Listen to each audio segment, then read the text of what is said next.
Ça y est, c'est donc terminé. Bonjour ou bonsoir à tous, bienvenue dans cette vidéo critique où nous allons parler de ce qui semble être le plus gros succès de ce début d'année sans contester.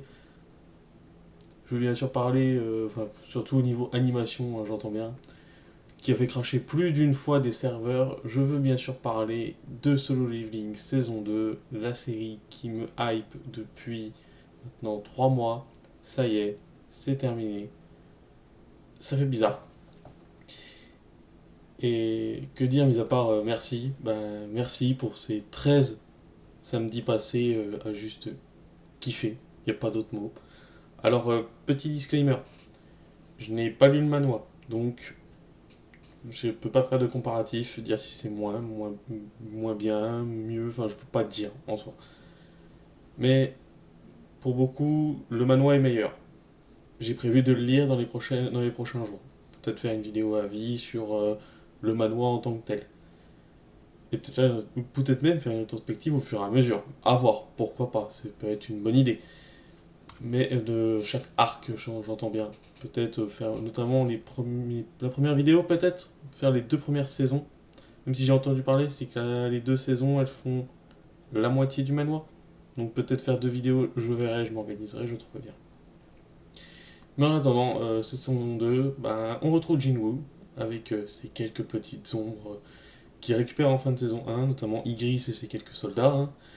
Euh, ben, le gars, en 3 épisodes, il triple la taille de son armée, il chope plein de généraux, euh, il est encore plus puissant qu'avant. Ça, c'est notamment sur toute la série. Enfin, sur 12 épisodes, le mec, c'est un autre homme. Enfin, on ne le reconnaît plus. Et je kiffe. Franchement, j'ai tout kiffé en général, en fait, dans la série. Et vraiment, ce qui me fait kiffer, c'est l'effet inarrêtable de Jinwoo. Vraiment, le fait que le gars, il déchire tout le monde. Personne ne peut le concurrencer. Le gars, il passe de pauvre rang pitoyable, enfin, le déchet de la société, limite, à ben, le mec le plus puissant de son pays. Au car oui, enfin, aujourd'hui, on peut le dire, je pense. Enfin, j'ai pas lu rien du tout, mais est-ce qu'on peut dire techniquement que le bonhomme, c'est un rang nation? Sûrement. Je pense qu'à ce niveau-là, niveau de puissance, c'est un rang nation. Après, on verra peut-être à la suite, peut-être qu'il y aura peut-être des débats là-dessus et tout, je sais pas. Bon, maintenant, on va retracer vite fait la série, enfin, vite fait, avec notamment les arcs qu'elle adapte. Mais avant, je voulais juste faire un petit topo sur la vie de la saison 1. Alors pour moi, la saison 1, c'était vraiment une série banale. C'était sympathique, franchement, j'ai passé un bon moment. Mais c'était sympa sans plus. Assez oubliable, hein, en somme toute. Mais j'attendais vraiment d'avoir un niveau de badass. Et ben voilà, comment vous dire que dès le début, et ben on n'est pas déçu. Voilà, donc épisode 1, voilà, on nous lâche ça maintenant comme ça. On nous met dans le bain et c'est un grand plaisir du coup. On a eu la chance d'avoir l'arc du portail rouge en entier en même pas en une seule journée. C'est-à-dire avec deux épisodes qui sont sortis le même jour. L'arc du portail rouge dans le monde enneigé. Et le gars, dès l'épisode 1, on nous montre la puissance de ses ombres, notamment la puissance des Gris quand il affronte le roi des ours. Le gars, il a grandi son armée avec, bon, du coup, le roi des ours qu'il a nommé Tank, plus une armée d'ours. Tu sais, d'ours géants, il y a que ça, quoi. Et c'est déjà pas mal, vous me direz. Mais dans le deuxième épisode, le gars, ben, il tue un humain, un rang A, donc j'ai perdu le nom, mais le gars était tellement con, donc on s'en fout un petit peu, qui devient littéralement, si je me trompe pas, si j'ai bien la photo. Ah non, là c'est la scène de fight du coup. Oui, Gris il décapite le roi quand même, c'est pas rien, hein, j'aimerais dire. Hein. Tu vois le niveau, voilà. Le gars après il nous chope le roi des ours. Franchement, roi des ours et l'armée des ours. D'ailleurs qu'on voit pas beaucoup dans la série. Les autres ours, je trouve ça un petit peu triste. Mais bon, tant qu'il fait le taf, truc de fou. Ensuite, bien sûr, on a l'arrivée de Iron, le GOAT, hein, j'aimerais dire. Hein, c'était un gros con qui s'est fait tuer, je trouve ça légitime qu'il meure, personnellement. Je sais pas ce que vous en pensez, mais pour moi c'était légitime. Mais au moins on nous montre la puissance qui arrive pour un boss, le premier gros boss de cette saison, c'est-à-dire Baruka. Et comment vous dire que, ben ouais, ça en balance un max. Franchement, dès le début, boum, ça explose. Ça fait mieux que la première saison en deux épisodes. Là, je me suis dit, ah ouais, ok. Donc, est-ce que c'est parce que j'ai l'effet binge-watché la saison 1 que j'ai maté octobre-novembre de l'année dernière? Je ne sais plus. J'étais en mode, ouais, bon, j'arrête, je vais attendre la saison 2, je vais voir ce que ça donne. Est-ce que là, l'effet d'avoir attendu une semaine par semaine, ça n'a pas augmenté la hype, ce qui a fait que j'ai revalorisé la série? Sûrement. Mais du moins, les premiers épisodes, pour moi, sont au-dessus de la saison 1, largement. Donc du coup, arc du portail rouge terminé, ben, on a aussi droit à un gros coup de pression de Song Jin-woo avec l'autre maître de guilde, là, le rang S, donc qui se transforme en fauve, donc j'ai perdu le nom. J'ai jamais vu un aussi gros coup de pression depuis le début de l'année, c'est une singerie. En mode, toi, me touche pas. Franchement, j'étais pas prêt, j'ai kiffé.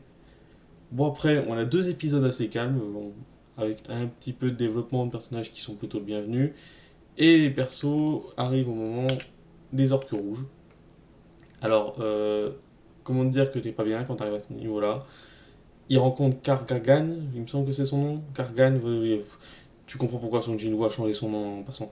Mais, ouais, spoiler, les fights sont ouf, en vrai.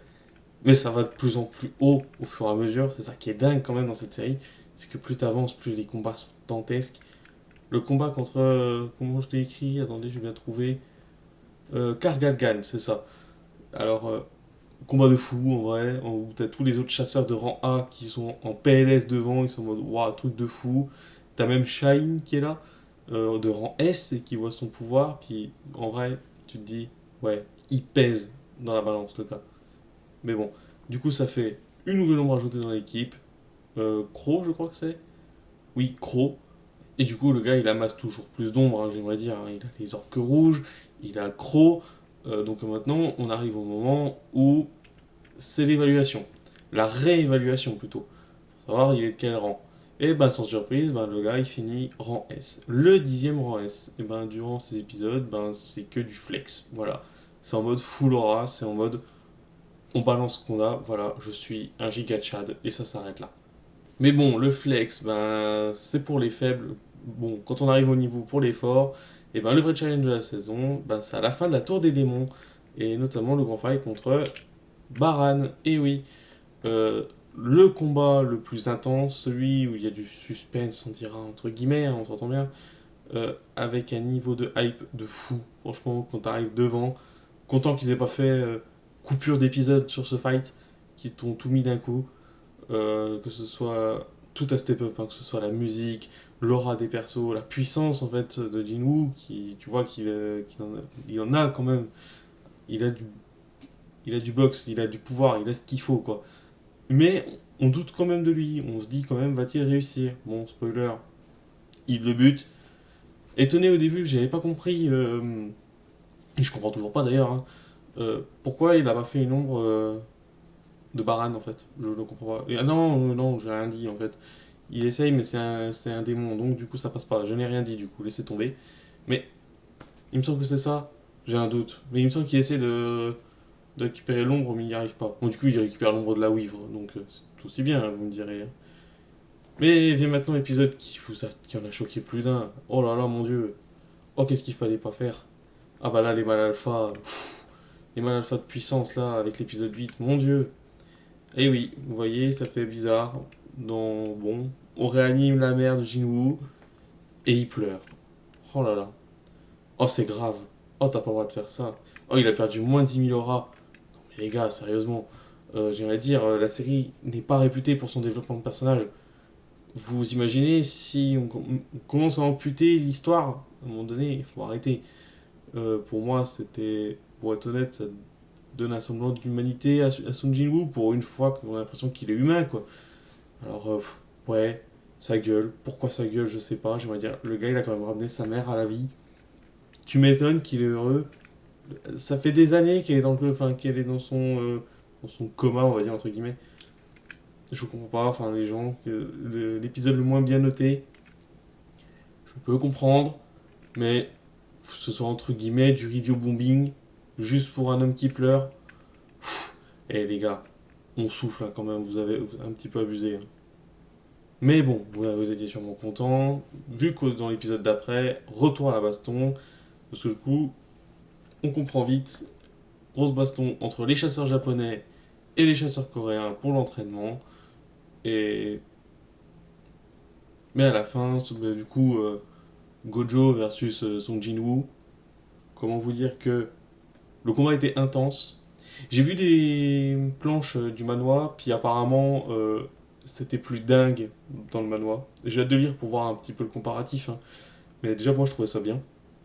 Vraiment le côté, bah tu vois que Song Jin-woo il a l'avantage de fou. Même quand tu sais que Gojo son objectif c'est de choper le rang nation avec ce raid de Jeju, il veut choper le rang nation en finissant ça. Puis tu vois Song Jin-woo qui est largement au-dessus, donc à un moment donné tu peux pas tester. Mais du coup, à la fin de cet épisode, on nous fait un petit teasing de rien du tout quand même. Voilà. Enfin, ça, c'est dans l'épisode d'après. On nous tease quelque chose de gros qui arrive. Puis, voilà la scène où on nous le tease un petit peu plus. Mais bon, là, on nous montre le monstre. Et malheureusement, je m'étais fait spoil de la planche de face à face, d'affrontement sur les réseaux sociaux. Malheureusement, on connaît, à un moment donné, on est habitué, hein.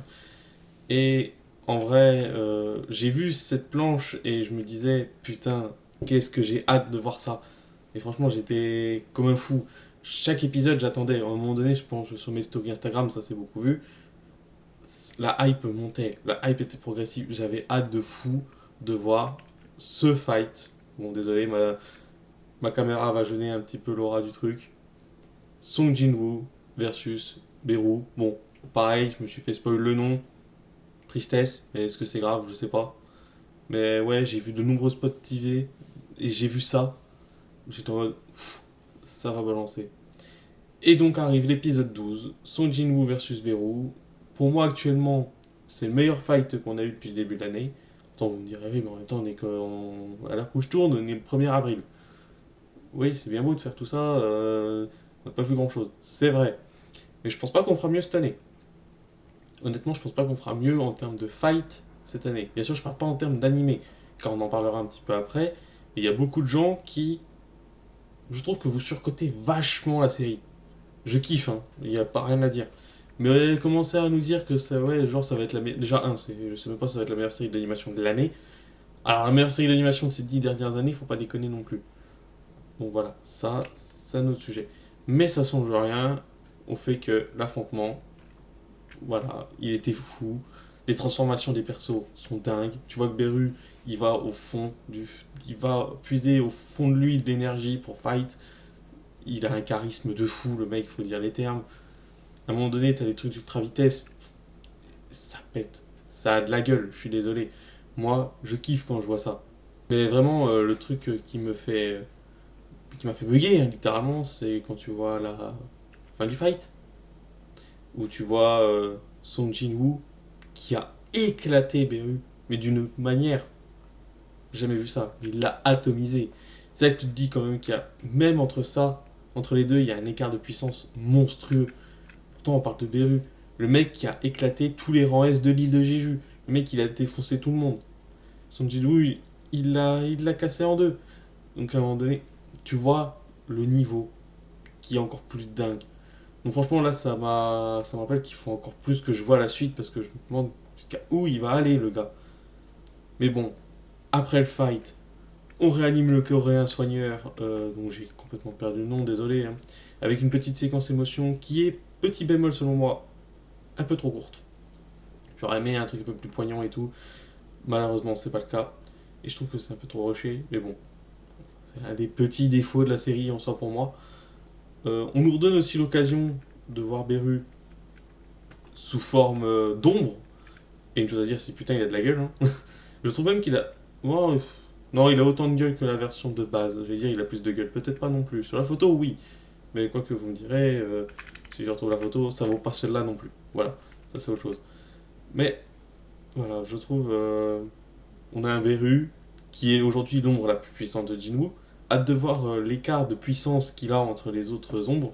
Je pense notamment à Igris, Crow ou encore Iron. J'en oublie même Tank, hein, attention. Et pour moi, on n'a pas vu assez pour voir s'il est largement puissant. Il doit y être, hein, c'est une certitude. Quand tu vois qu'il a un grade, il est général, je crois. Bon. J'ai aussi vu des trois explications sur internet de oui, pourquoi il n'a pas pris les ombres de tout le monde, enfin des fourmis et de la reine des fourmis. J'ai eu une explication avec la Reine des Fourmis, j'ai parlé avec un gars sur internet, il m'a expliqué, je comprends maintenant pourquoi ça allait être un problème que j'allais donner.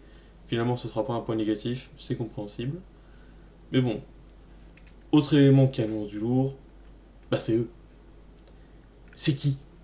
C'est qui ces gens, en fait? On veut bien savoir. Euh, je sais pas. Je sais qu'une chose sur ces deux bonhommes, c'est que leurs noms, ce sont les monarques. Ça s'arrête là.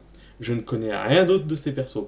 Je sais pas qui ils sont, d'où ils viennent, c'est quoi ces portails, pourquoi le père de Jinwoo, il les écoute, il les espionne, le père de Jinwoo les a déjà affrontés. Beaucoup trop de questions. Et il parle de quelqu'un qui s'est réveillé. Est-ce qu'il parle de son Jinwoo? Je pense. Et en plus, ça a un lien avec le fait que le grade de Jinwoo, c'est le monarque des ombres. Donc est-ce que il n'y a pas un fight qui va avoir lieu avec eux? Sûrement, c'est même une certitude, hein. Mais hâte de voir ça. Mais bon, sûrement dans une potentielle saison 3, hein, d'ailleurs. Je dis potentiel parce que c'est même pas sûr qu'elle soit faite, hein. Et bien après, on finit justement la série sur du full aura. Voilà. Sun Jinwoo qui est sur l'autoroute, un portail rouge qui spawn, t'es bloqué, bon, t'envoies toutes tes ondes, tu casses la gueule à tout le monde, plan de fin, t'as envie de voir la suite. Alors là, genre, je sautais partout, c'est pour ça que je pense que je vais lire le manhwa parce que trop curieux de savoir ce qui va se passer à la suite. Alors oui, certains me diront oui, mais quand l'anime va sortir, tu auras perdu tout l'intérêt de le regarder et tout, des surprises. C'est pas grave, je m'en remettrai. En fait, c'est surtout côté adaptation, parce que pour moi, lire, c'est complètement différent que de regarder l'animé. Justement, parce que déjà, il y a des comparatifs entre les œuvres, il y a des choix artistiques faits, dont on rajoute et on retire. Je pense vraiment de base que le Solo Leveling, c'est pas un manhwa, c'est un night novel, je crois, c'est un roman en gros. Et déjà, le manhwa coupe des trucs du roman. Donc là, on a encore une version coupée d'une version coupée. Donc ça fait quand même beaucoup.